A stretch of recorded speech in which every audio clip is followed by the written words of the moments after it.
2024 లేదా 25లో డిగ్రీ లేదా బీటెక్ చదివారా? సాఫ్ట్‌వేర్ జాబ్ కోసం ఎదురు చూస్తున్నారా? అయితే కోడ్ జ్ఞాన్ 100 డేస్ కోర్సులో చేరండి, జాబ్ సాధించండి.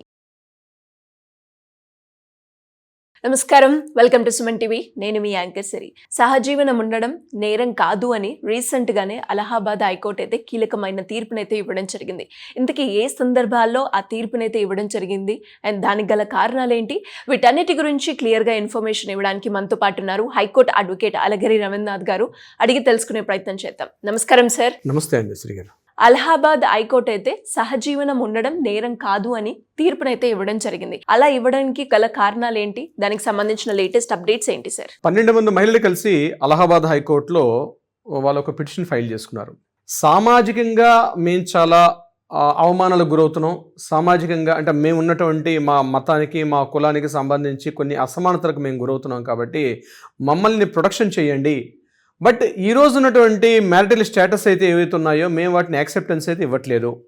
బట్ మమ్మల్ని భద్రత కల్పించండి, రక్షణ కల్పించండి అని చెప్పి వాళ్ళ కోర్టునికి ఒక 12 మంది మహిళలు 12 మంది జంటలు కలిసి కోర్టును అప్రోచ్ అవ్వడం జరిగింది. దీన్ని ఉదాహరిస్తూ ఇమీడియట్గా అలహాబాద్ హైకోర్టు జడ్జి గారు వివేక్ బిర్లా గారు ఇమీడియట్గా స్పందిస్తూ ఒక సంచలనాత్మకమైనటువంటి తీర్పు ఇవ్వడం కూడా జరిగింది. ఆయన ఏమని చెప్తారంటే, ఆర్టికల్ 21 ప్రకారం స్వేచ్ఛగా అంటే ఎటువంటి ఒడిదుడుకులు లేకుండా జీవించే హక్కు ప్రతి మానవుడికి ఉంది. వివాహం అన్నది, వివాహక బంధం అన్నది అది కస్టమ్స్. అవి అంటే వారికి ఉన్నటువంటి సంప్రదాయాలు, వారికి ఉన్నటువంటి ఆచారాలు, వారికి ఉన్నటువంటి అలవాట్లు, వాటికి ఉన్నటువంటి ఉంటాయి. మ్యారేజ్ అన్నీ కూడా యూనివర్సల్గా ఒకే రకంగా జరగాలని ఉండదు. ఎవరి సంప్రదాయాలు, ఎవరి మతాచారాలు, ఎవరికి ఉన్నటువంటి విభిన్నమైనటువంటి సంస్కృతుల ప్రకారం ఉంటుంది. సో కోర్టు ఎప్పుడు కూడా ఆయా మతాచారాలని, ఆయా సంఘటనల్ని గుర్తిస్తూ రెస్పెక్ట్ చేస్తూ కూడా మెయిన్ వీటన్నిటికన్నా అంటే ఒక వ్యక్తి ఈ ఆచారాలు, సంప్రదాయాలు వీటన్నిటికన్నా ముందు ఏంటంటే ఒక వ్యక్తిగా జీవించాలి. సమాజంలో ఒక వ్యక్తిగా జీవించాలి. వివాహం అన్నది ఒక మార్పు ఒక్కటే. వివాహం అన్నది ఇలాగే చేయాలి అని చెప్పి ఎక్కడ కూడా కోర్టు నిర్దేశించదు. అంత మాత్రానికే వివాహం ఆయా మత సంబంధాలను బట్టి గుర్తించలేదని చెప్తూ వివాహాన్ని ఇక్కడ తప్పు పట్టడం కరెక్ట్ కాదు. సో ఇద్దరు వయోజనులు అంటే మేజర్స్ అయిన వాళ్ళిద్దరు కూడా ఖచ్చితంగా కలిసి ఉండడం, మేము స్వేచ్ఛగా కలిసి జీవిస్తాం సామాజికంగా అండంలో ఇటువంటి అది క్రిమినల్ చర్య కాదు, అదొక పెద్ద నేరం కాదు. సమాజంలో అదొక పెద్ద ఏదో నేరం, ఏదో క్రిమినల్ చర్య అయితే కాదు.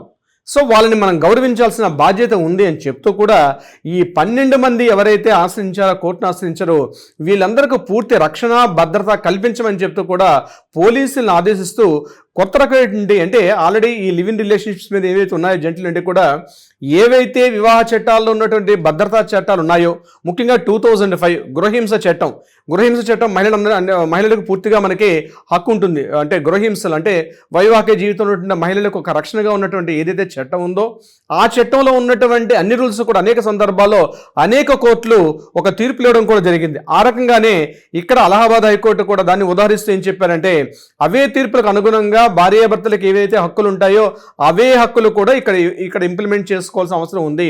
ఎందుకంటే ఆర్టికల్ 21 మనకి స్వేచ్ఛగా 2014 వచ్చినటువంటి ఈ స్వేచ్ఛ, స్వాతంత్ర్యం, అలాగే గోప్యత ఇటువంటి చట్టం మీద ఒక రివిజన్ చేసుకున్నాం మనం 2014లో. ఆర్టికల్ 21 అన్ని క్లియర్ కట్గా మనం చెప్పడం జరిగింది. సో దాన్ని ఇక్కడ ఎగ్జామ్షన్ చెప్తూ ఏమన్నారంటే, తప్పనిసరిగా ప్రతి ఒక్కరు కూడా వాళ్ళని రెస్పెక్ట్ చేస్తారా చేయడం పక్కన పెట్టండి, బట్ వాళ్ళకి భద్రత కల్పించడం మాత్రం చాలా ఇంపార్టెంట్. వాళ్ళు స్వేచ్ఛగా సొసైటీలో తిరిగే మనం ఒక ప్రాధాన్యత కల్పించాలి. కేవలం మా కులానికి సంబంధించిందో, మా మతానికి సంబంధించి ఉందో, లేకపోతే మా వర్ణానికి సంబంధించినటువంటి వ్యక్తి కాదు, ఇతర జాతీయుడు కాబట్టి వీళ్ళని మేము వెలివేస్తామని కులానికి, మతానికి అతీతంగా వీళ్ళని వెలివేయడం కానీ, సమాజంలో వివాహం అనే ఒక బంధం లేకుండా. ఇప్పుడు ఉదాహరణకి తీసుకోండి, అన్ని మతాచారాలు ఒక రకంగా ఉండవు కదా. కొన్నిట్లో తాళిబెట్టు కడతారు, కొన్నిట్లో తాళిబెట్టు కట్టరు. కొందరిలో కొన్ని రకాల ఆచారాలు ఉంటాయి, కొన్ని వ్యవహారాలు ఉండవు. సో మాదే కరెక్ట్ అనుకోవడం కరెక్ట్ కాదు కదా. ఇప్పుడు కోర్టు ఏంటంటే కస్టమ్స్లో ఎక్కడ కూడా ఇంటర్ఫేర్ కాదు, ఆచార సంప్రదాయాలు, మత పద్ధతుల్లో ఇంటర్ఫేరెన్స్ కాదు. ముఖ్యంగా ఈ వైవాహిక జీవితానికి సంబంధించి ఇక్కడ కూడా జరిగింది అదే. మేము కలిసి జీవించాలనుకుంటున్నాం, కలిసి ఒక ఇంట్లో ఉండాలనుకుంటున్నాం, మేము మేజర్స్, తప్పేమి లేదు కదా. మ్యారేజ్ చేసుకోవడం ఒత్తిడి మాకు లేదు. ఇప్పుడు ఎగ్జాంపుల్ మనం ఓటుకి వెళ్ళేటప్పుడు ఒక్కొక్క అభ్యర్థికి ఒక్కొక్క సింబల్ ఇస్తారు మనకు. ఒక ఎంపీ ఎలక్షన్స్, ఎమ్మెల్యే ఎలక్షన్స్, అదేవిధంగా పార్లమెంటరీ మిగిలినటువంటి లోకల్ బాడీ ఎలక్షన్స్ అయ్యేటప్పుడు ఓట్స్ ఎలక్షన్స్ ఇస్తారు.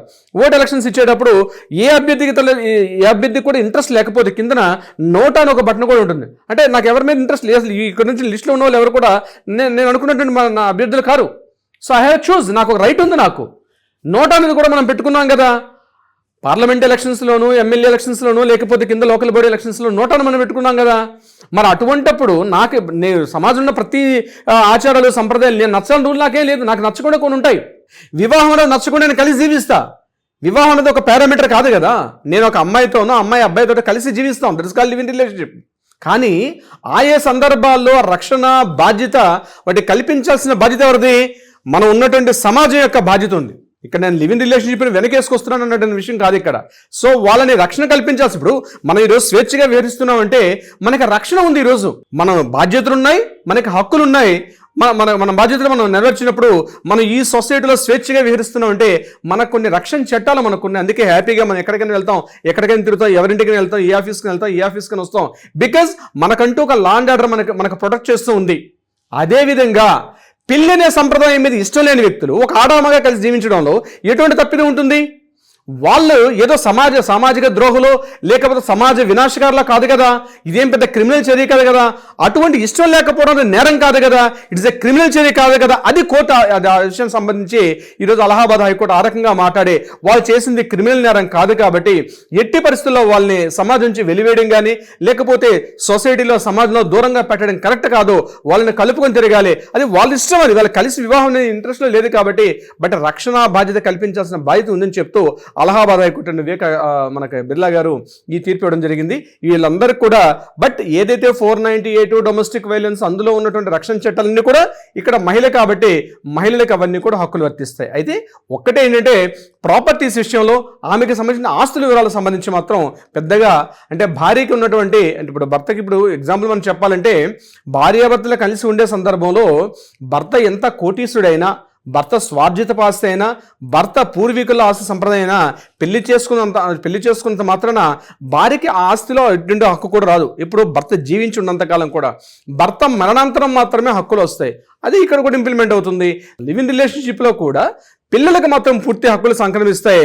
భార్యకి మాత్రం భర్త బతికున్న సందర్భంలో మాత్రం అటువంటి హక్కులు కూడా అక్కడ ఉన్నట్టుగా ఇక్కడ కూడా ఇటువంటివి ఉండవు. ఇప్పుడు భర్త బతికున్నాడు, అతను ఒక 10 కోట్ల ఆస్తిపడు అనుకోండి, ఈ భార్య క్లెయిమ్ చేసుకొని నువ్వు సంపాదించుకున్న ఆస్తులు నాకు ఎందుకు ఇవ్వని చెప్పి అడిగే హక్కు భార్యకి లేదు. అదేవిధంగా ఇక్కడ కూడా అంతే. లివ్ ఇన్ రిలేషన్షిప్లో కూడా అతను అయితే భద్రత కల్పించాల్సిన బాధ్యత సామాజిక పరంగా ఉంటుంది కాబట్టి ఆ భద్రత పిల్లలు పుడితే పిల్లలకు కూడా రక్షణ చట్టాలు మాత్రం పూర్తిగా వైవాహిక జీవితం ఎలా ఉంటాయి ఇక్కడ కూడా అదే రకంగా ఉంటాయి. సిరి గారు గ్రేట్ సార్. ఇంకా ఎవరికైనా కూడా మీరు అన్నట్టుగానే ఫ్యామిలీ రిలేటెడ్గా కావచ్చు, లేదంటే డివోర్స్కి సంబంధించి ప్రాపర్టీ రిలేటెడ్గా సహజీవనంలో చాలా మంది కూడా ఎన్నో రకాల సమస్యలు అయితే ఫేస్ చేస్తూ ఉన్నారు. అలాంటి వాళ్ళు ఎవరైనా కూడా మిమ్మల్ని అప్రోచ్ అవ్వాలి అంటే ఏ విధంగా ఉంటుందంటారు? తప్పనిసరిగా శ్రీ గారు దీనికి సంబంధించి ఏదైనా డీటెయిల్ ఇన్ఫర్మేషన్ కావాలనుకుంటే కింద స్కూల్తో నెంబర్ని కాంటాక్ట్ చేయండి. తప్పనిసరిగా మన లీగల్ టీం మీకు అప్రోచ్ అవుతారు, క్లియర్ ఇన్ఫర్మేషన్ ఇచ్చే ప్రయత్నం చేస్తారు. అది కాకుండా కోర్టులో ఏదైనా వివాదాలు ఉంటే వాటికి పరిష్కారం తీసుకో కూడా ప్రయత్నం చేస్తారు. సిరి గారు thank you sir. Thank you so much. Thank you so much అండి.